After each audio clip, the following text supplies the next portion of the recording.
Alrighty, folks. One of the things I love to do at one rental at a time is bring you new faces with new stories. You are in for a treat today. You are going to have a retired active duty military, somebody who did his 20 years, who's going to talk to you about what he did during that, what he's doing after, and it is impressive. We're going to hear from Dion. Dion, how you doing, man?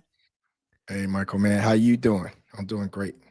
I'm doing really well, man. First and foremost, as I said off air, you got that radio voice. I am jealous. That deep, sultry, sexy voice. Why don't you introduce yourself to my audience and let us know your story? Yeah, absolutely. Again, Duran Pathe, born and raised in a small town called Enfield, North Carolina. Enfield is a really poor, in fact, it's one of the poorest towns in the state, poorest in the county, Halifax County. When you come from limited resources like that, you find yourself, just maybe doing the wrong thing. And, I got caught up, probably a lot of other listeners too as well. But I got a second chance at life. And I was able to join the military. And I, you know what? And I left home, which is probably the most uncomfortable thing that I ever done. And when looking back 20 plus years now, you was like, oh my God, man, like limited resources, one stop, like you talking about, get outside your comfort zone. You was comfortable with that? Yeah, I was actually comfortable. But you know what? I joined the military. I came in the military and I left. And the second most uncomfortable thing was getting on the flight. And I went 19 hours straight over to South Korea. And that's when my life changed. I got a second chance. Again, I got another chance when I met my mentor, which was a guy who was actually getting ready to kick me out of the military because I was only in the military 6 months after getting there and still have some of those old ways and things like that. But instead of him, kicking me out of the military, he asked me, why should I keep you in my army? And my story was, this is where I'm from. This is where I came from. If I go back, this is probably going to be, back locked up or whatever the case may be. And he said, he looked at me in my eyes and said, you know what I'm going to do to you? I said, yeah, you're gonna send me home. And he looked at me and he said, you're going to see the office you just walked past. I said, yes, Sergeant Major. He said, that's going to become your office. You're going to come up here and you're going to come be my driver. So instead of getting a demotion, I actually got a promotion. And when you working for someone like that, you get to hear all types of conversations. And I'll never forget. I remember it very, very clear. This guy, gentleman, walked in the Sergeant Major office. He walked in and he asked the Sergeant Major for money. All right, to be able to move his family. All right, he's been getting ready to separate the military. He didn't have enough to save up. He did 22 years, and I never forget Sergeant Major. He called me in the office and said, hey, get in here, Bethay. Did you hear what just happened on the other side of my door? I said, yes, Sergeant Major. He said, I should never ever catch you like that. At the time, Mm. I was I just turned 20 years old at the time. And he set me down. He said, come here. And he showed me he put up a first command account. I never forget his first command. It was an IRA account. He showed me over $100,000. I always tell people when you first see $100,000 for the first time, you think it's $1,000,000, right? Because you got the Delzimo with the 22 cents or whatever, right? Oh yeah. So yeah, yeah. So that right there blew my mind, man. And I asked one question only. And I said, will you teach me that? I want that. No one ever showed me that. And he said, if you will learn, I'll show you. And you know what? He set me down. I opened up my first IRA account, and then I opened up a TSP account, which is a retirement, kind of like similar to civilians 401ks for military TSP account. And at that point, I came very infatuated with just learning about how money make money. Where you sleeping, you put in $250 and you put in $50 a month. And me, I'm this kid, and I'm waking Mm. up, and I got $300 in there. I wake up, and it's 304. I'm like, hold on for a Mm. minute, what just happened? 20 years old, I made $4 sleeping, and I kept on again. I just came very infatuated, and I just kept that fashion all the way up. Even when I hit 10,000, $20,000, I wake up and I'm seeing $300.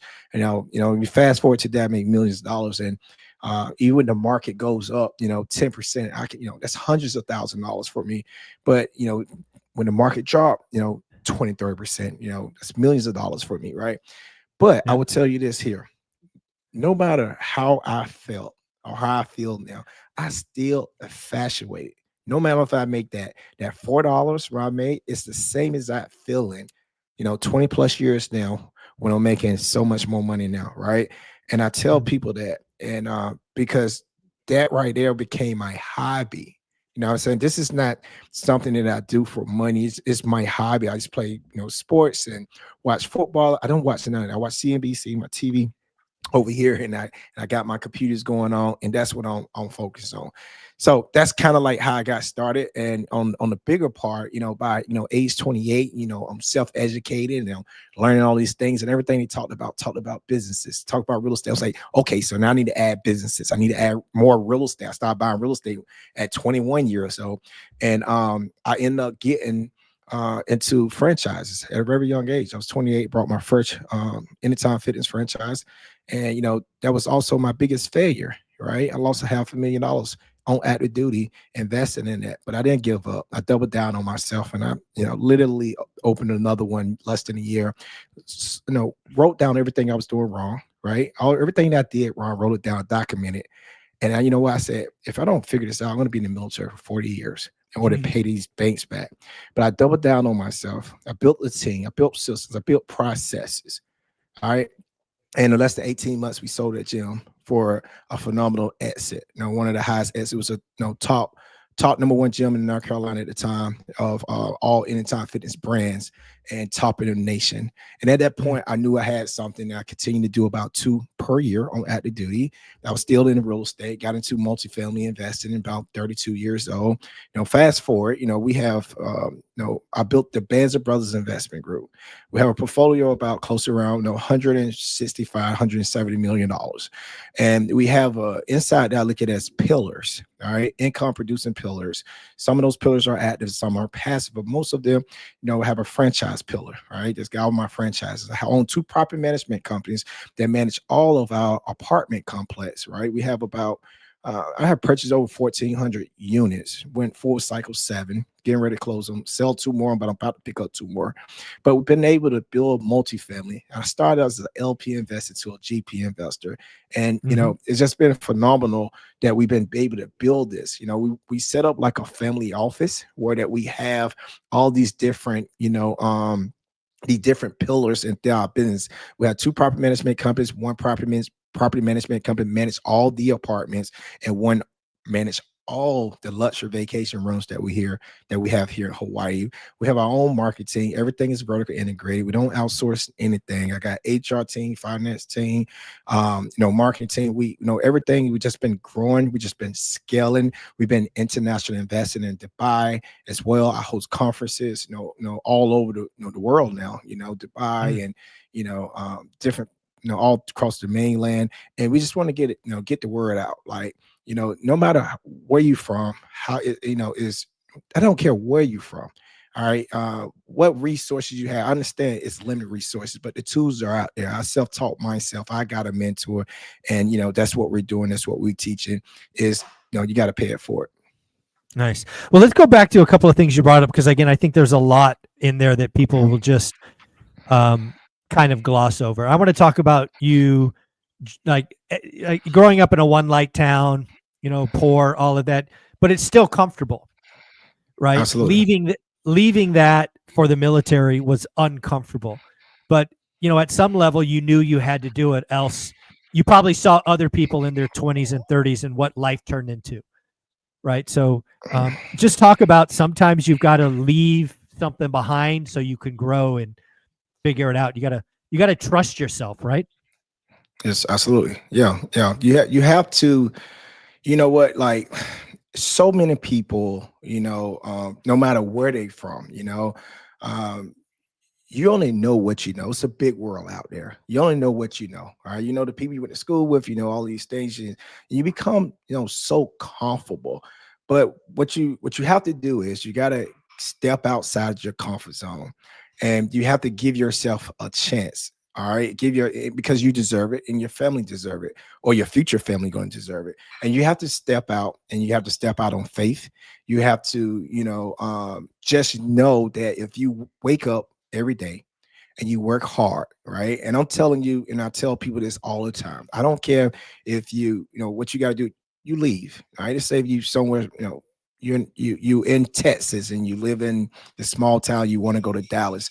I'm not telling you just, hey, just jump out there. I'm just telling you that you got to work harder because there's a sense in that you got to be the hardest working person in the room too as well. And what you mean by that, D? I'm talking with you're gonna go out, you're gonna go get a 9 to 5 or 8, whatever. You're gonna work 40 hours, but it's still so many hours in a day where you should be working, being uncomfortable, working, no, you should be working 16, 18 hours a day, right? Sleeping for 8, and the rest of the time is going and you focusing, being uncomfortable, working 2 jobs, working on that master plan that's gonna, pretty much supplement your income, your W-2 income until something that's more passive or something that you own that have equity in.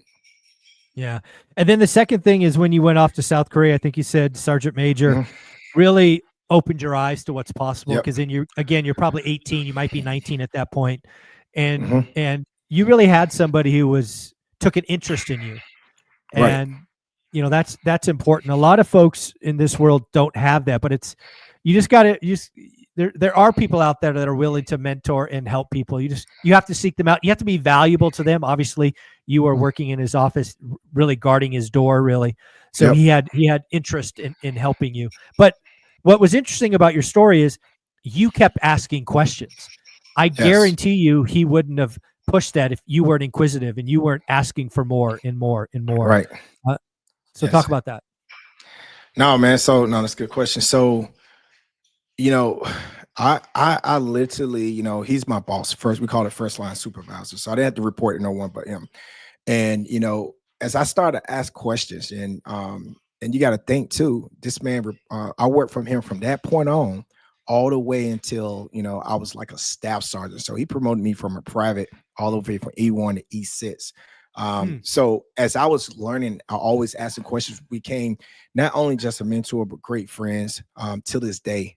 We'll talk about it a little later, but um, you know, every question that I asked him, he found a way to get me the answer. And if Hmm. he didn't know that, I went to him and he said, "Listen, there's classes right now that they offering right now. Can I go in and instead of me sitting in this office, can I be in here learning?" And guess what he did? He said, "Yeah, go ahead, go learn." Nice. And you fast That's forward, and awesome. one of the things I tell people, don't be afraid to ask questions. Don't be afraid. And it's nothing wrong because I could tell you that our relationship is how you may heard this saying that the student become the teacher. And that's what I have became here. I never retired him over and over. You got to understand that I started investing. I was 20 years old. All right. This guy been a part of my life. I talked to him yesterday. He invests with me. He just believed in me to the point that, I'm going to give you a quick story on this one. He heard me talking to my family and they was talking about property taxes. A lot of people probably listening to this call right now may have a family member or a grandmother, someone who left a property, and they talking about, hey, what we're gonna do with the property taxes every single year, the house paid for, no renters in it, or whatever the case may be. He said, you need to buy that house. All right. I said, how do I buy it? What I do? I'm 19, 20 years old. He said, you got to call the bank. I call a lender, and that lender said, hey, you denied. All right. And Hmm. and 3 weeks go by. He said, D, what happened? What happened to that property you buying? I wasn't approved. Oh, so you're just gonna that's it? Let it go? Yeah. He said, no, you need to pick up the phone and call someone else. Guess what I do? I call the same freaking bank and just to talk to someone else. Right. Brenda asked me for my social. I gave him my social. And she said, hey, I see that you called and you was denied. I was getting ready to hang up the phone. But I asked one question. Again, question. You know that question was? I said, is there anything else you can do for me? That's all I asked. And she said, hold on for a minute. She came back. She said, let me ask you something, sir. Do you have collateral? Now I'm from Halifax, North Carolina. All right, poorest town, not great education. The only thing I can know is like, what is collateral? She said, Ah. do you own anything? Do you own a car or anything? Oh, yes. I got the 79 Cadillac. I got the 99, 92 Cadillac that my grandma left me. It got rims. Hold on, sir. Give me the year of the 92. Gave it the year. How many miles? What's the conditioning? Okay, hold on for a minute. I said, hold on. But I got TVs in it. I got speakers in it. Sir, we don't care about that. When I got off the phone, I had it $13,000 right when I got Huh. the. No, I'm sorry, no, I had $9,000. The rest of the money came from my saw major, and I had got the 13,000, and I brought the house. That was the first house I purchased. I was like 21 years old, right? No. So I learned a lot during that process. And that saw major, he believed in me. I deployed to Iraq. Literally 2 months later, I raised my hand up because they was looking for more people to do earlier to Yeah. reenlist, and I took the bonus and got a tax-free bonus and paid it off. Nice, nice. I love this. So again, you get into this in the early days, and the first thing you learn is compound interest, right? You go into this specific account, you see you made $4 while you were sleeping. It's an eye-opening Mhm. moment for a lot of people. Absolutely. And it's powerful. When did so is the next step in your journey that house that we just talked about? That's the first asset you bought. Was that the That's first the step? first asset. That was the first Okay. real asset, and like a Right. real asset. That's the first one. Yes. And that became a rental property for you, I'm guessing?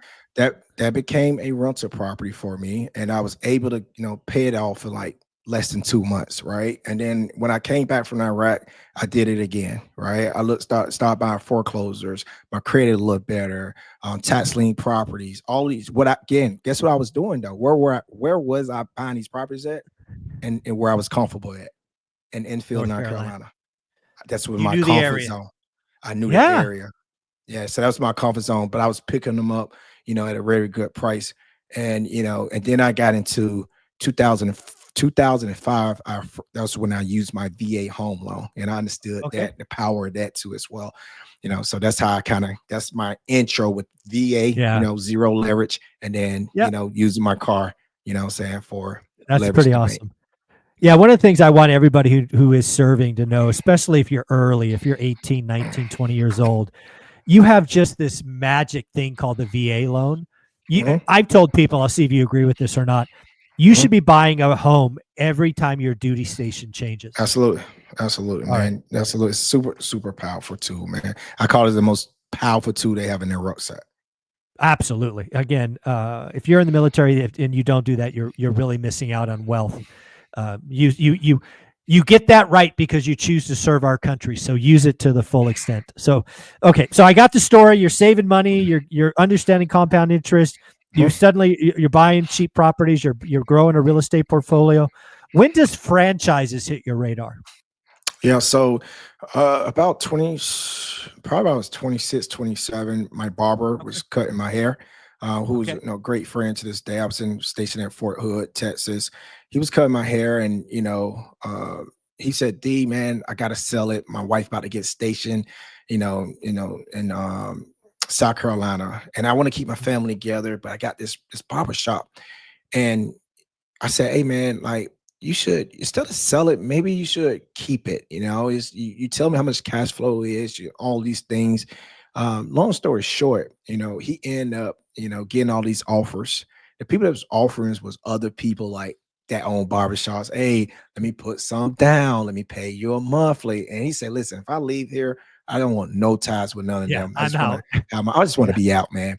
So he just, we was talking, and it was like he was about to leave in 2 weeks. And I literally, what I'm saying, say, "Look, if you don't want it, I'll buy it." Right. So I purchased it from him.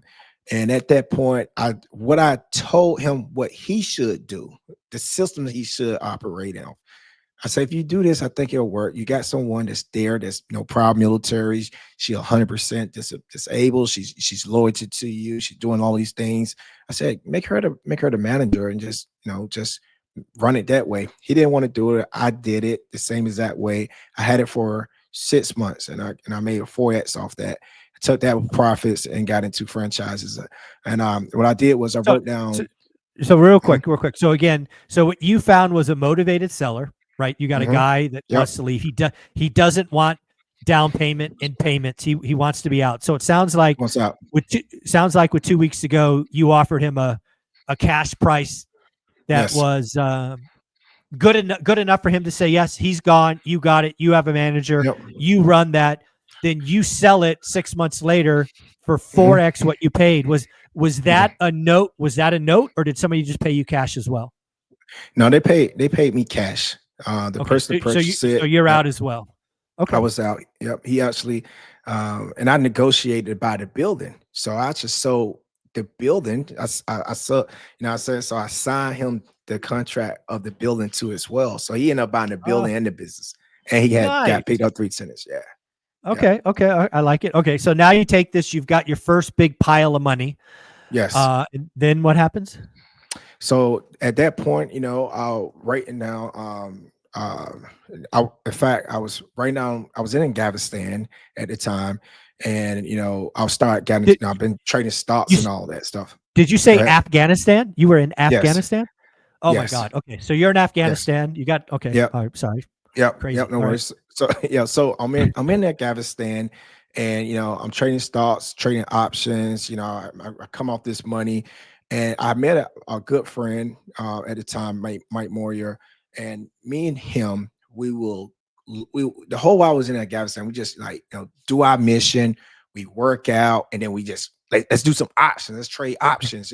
Became really good at that. And when we redeployed from a Galveston, uh, we used to go meet up at the Barmer Nova. I never forget. We go sit down. We put our plays on the weekends to know what we're going to purchase on Monday, and we used to post all this. Back in the day, this was you talking about 2011. All right, Okay. 2010 maybe. But what we was doing is we was making money, and then one day I woke up and I said, you know what, I want to do a franchise. I got to get more businesses. I got the real estate. I got that going. I got the stocks going, and Mm, then I mentioned it to him. He said, you know what, I had a dream too. The other week it was the same thing. I said, let's just do it.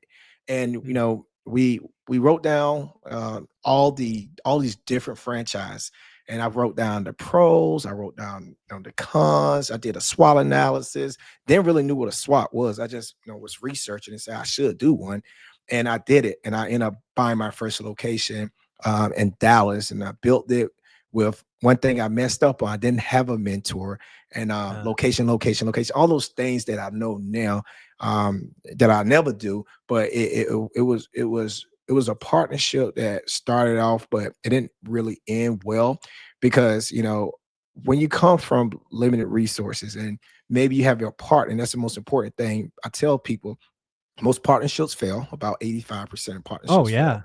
All right. Yeah. And when you come from where I've come from, and you don't want to lose nothing, right? You don't want to lose nothing. But some people, you got to know your partners. Some partners may be come from money, maybe come from wealth. They may already, their family may already understanding the games, like, okay, that's just a loss. And we can, take these gains and offset. Well, when you build in Yeah. wealth, you build in generation. When you like me, you don't have anything, man, it's like it's just, it Ugh. was hard. But you know what I did was I was able to really, turn that business around. I still own it to this day. I still own that business Wow. today. You still own it Yeah, today. That's cool. I still Okay. I still own it today. In fact, Was it's it I a think was it a fitness franchise or what was it? it was yes, it was a fitness franchise. Okay. All right. Very cool. So Yeah. it's really interesting. I just want to go to the mindset. So you're in Afghanistan. You're serving our country. You're putting your life at risk a lot, and you're trading stocks. You're probably making money most of the time. Sounds like. And then out of nowhere, you get this bolt of lightning that says, "I need to buy a franchise." Where does because I'm just being an open book for you. I don't have that gene, right? I don't have the big vision. Like I'm comfortable in the mud, like doing the work. Where does this bolt of lightning come to you saying, "Hey, I need some businesses to complement real estate"? Was it the tax advantages? Was it the diversification? What Um. was it? Oh man, you know what? That's a great question, man. That's a phenomenal question. So check it out, right? I got my head down. You got to think now. I'm at the duty military, so I'm Right. waking up in the morning. I got PT. I think it's got to be PT at 6 to 7. You work all through the day. So if I'm a business guy and I'm running 4 businesses and doing real estate, my head is down. I'm just operations cranking. I'm the CEO, CFO. I'm wearing so many hats. And what happened was, I got to when I got to Hawaii, and you have all these assets, and I just maintaining all these assets, and I came very anything that I'm uncomfortable with, I will learn everything. And I looked at it and I said, you know what? I am uncomfortable Oh, with taxes. I don't know nothing about taxes. But when I met with my CPA, I used to ask questions and doing all these things. And the same CPA I got to this day. And and he said, do you know what you're doing? I said, what you mean? He said, you got a great system here. I said, what you mean? He said, you don't got to pay taxes. And I said, why? He said, because you keep on opening up businesses and you got real estate and they keep on, you got those keep on wiping itself out. Right. right, right, right, So, right. at that point, you got to, that was, man, that was over 10 years ago, right? Because I Uh-huh. had my head down. I didn't know. He just told me. And I just said, go talk to my CPA. And I said, I want to talk to you every single month. And I come with my cell phone. I have all these questions that come through my Yeah. head, my brain, income shifting, all these things, cost segregation, learn. And I was actually learning all those things. And Mm. and that's what I did. I was building about two businesses a year on active duty, and I was buying real estate. I was doing cost segregation, and I was wiping off, just everything was wiped off. And Sure. by the time, and then when I got in the military, I was, especially during COVID, I was able to show that even I was still active duty, but I was going to work. So then I was able to elect real estate professional much, much earlier. So now everything that Ah, I'm doing, what I mean? So I've been, even though I've been retired for almost 2.5, 3 years, but COVID happened, I've been yeah. been able to claim real estate because in my job position, I didn't have to go to work, what I'm Right. saying, and I had really good people to kind of help me or supported me as I transitioned out in the military. So, and Okay. that's what I do. That's what I do now, right? So now, Got it. I got this big enterprise, and that's what I do. Yeah. So, yeah, so one last question about the journey, and then we'll talk about what's coming up. The other thing Mhm. that I hear you keep saying is you're building two businesses a year. Again, Yep. you're in Afghanistan, you're in Hawaii, and these Yes. these businesses are elsewhere. Yes. You've got to be able to attract and maintain talent. That's often the hardest Hmm. part. Hmm. Uh, You know, talk about that because again, you could Yep. you could have one person just screw it up. How is Right. it attracting and maintaining talent? Yeah. No, you're right. So so my job in the military is I was a past chief personnel automation. So I managed people, Mm, for the highest level. When I retired, my boss reported straight to the Pentagon and to the president. So you think about Army, Navy, managed talent. That's what I do, putting the right people in the right seats. But okay. I think the question is how you are. Also, the question is how you're able to run operations. What I'm saying, in Right. different states and places and Yeah. laws and all those things. And I tell people this is this simple for me because I'm military. I'm militant, right? When we fight wars, the general is not on the ground, right? The No. general could be in Pentagon, he can be right here in Hawaii, he can be right at Fort Lewis, Washington, running and destroying and kicking butt, right? By giving commands, right? So I saw that because my whole military career was all strategic. I worked in strategic locations. Well, my job was strategic, right? I Mm, was at that level of strategicness, right? So I've been able to look and I say, man, if General Milley, who I'm briefing, if he can do it, I can do it. So when I mm, built my business and stuff like that, I took the same PowerPoint presentation that I used to brief him and I put it in my business, changed the KPIs, right? Which we called it matrix KPIs, mm. civilians, and I did it like that. And then, the That makes talent sense. management part became That really makes easy to sense. me. That was my day job, picking good talent. That makes sense to me. Again, taking what you've known, what you're uniquely good at, skilled at, practice daily. That makes total sense to me. You're absolutely right. A general could be in Washington, D.C. and making calls all over the place and kicking butt. You just saw it the same way. So Yes, it sir. doesn't matter to you where the business is. Nowhere. You Doesn't can matter figure it away. whatsoever. Okay. Don't that, like a bookshelf. I mean, like a bookshelf.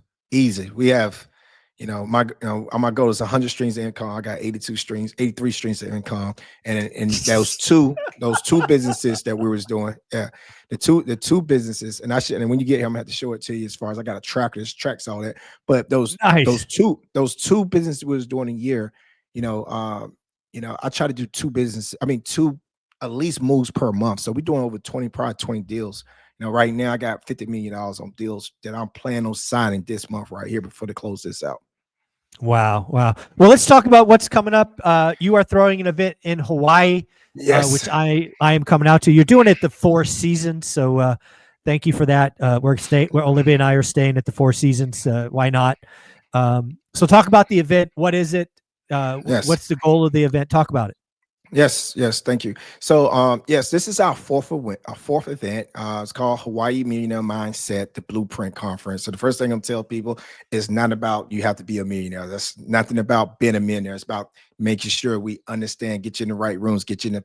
Because I can have this event anywhere, right? I can put it at the Hilton, but that Four Seasons give that wow factor, right? We would say, listen, let's want to set the stage, set the tone, and what this is where if D can do it, anyone could do it. And not only that, not only if you can do it, you can do it better than me. So what we do is we pretty much took, 20 plus years of me investing and I wrote down what have worked for D. All right. I'm not saying this is the only way. I'm just saying this is what we do. So what we do, we break it down in 3 days. The first day is the meet and greet, and we do a golf, right? We play golf because networking is important. So we do two networking events, golf, and we do a money mixer where we go in, you pre-register, just that's the time everybody's talking.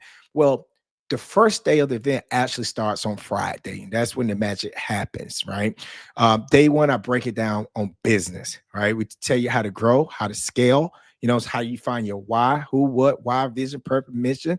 And we also going to give you the tools and show you lessons learned from not just from me. These are people that, much successful than me, friends, people that have seen me, and they also want to give back. Got similar stories to D, right? But they want to give back, and they flying from all over the U.S. In fact, over the world. Got people from Dubai coming to, speakers and developers. But the most important thing is day one is to set you up to get you in the right room with the right people. Because I tell people at these conference, your next partner may be sitting right beside you. And then we also do breakout rooms also. So we go into breakout in more detail, and we talking about things. We ain't talking about things we talking about what's going on now with the economy, what's going on with crypto, what's going on with AI, what's going on today in today's economy. How do we get you out of that rat race? Or you may not be in a rat race. You may be working in the business, working instead of working on the business. This is how you do it. This is the systems. Or you may be having 2 units and you want to get 20 units. All right. Well, that's day 2 when we focus on real estate. And now we say, all right, we go from business, and then Saturday is all about real estate, where we are focusing, how do you get into real estate? We got people speaking with house flipping, new development. I be talking multifamily, international investing. I do a mastermind out in Dubai, and we had the developer partners and the broker that we do these events with. They'll be at the event. They'll be telling you, why should you diversify? Why should we invest all your money here? All great investors know you should diversify. You're not going to put all your money in Apple. All right, you're going to diversify, and you should diversify your portfolio, where you're in different states or different countries too as well. So merger markets and things like that. And then we finish it up with a dinner at the Four Seasons that night, and then we just celebrate. Have a little just celebration at night too as well. Nice. So that's the event. Yeah. And what are the dates? The dates are June 19th through the 21st. That's June 19th through the 21st. Yes, sir. Folks, and if you guys are coming, you're ORAT fans, I know that Mark and Mikey have already signed up. They're going to be at the event with us. Let me know. We'll record some content. We'll make sure that I can write the entire trip off for the IRS. So I need to record lots and lots of content. But Dion, any kind of closing thoughts? Get a mentor. I always tell people that's the most important thing. That's what changed my life. Get outside your comfort zone. Don't be scared. Take risks, and be the hardest working person in the room. I love that advice. Thank you. Thank you so much. I'll see you guys in Hawaii. Thanks again. Awesome. Thank you.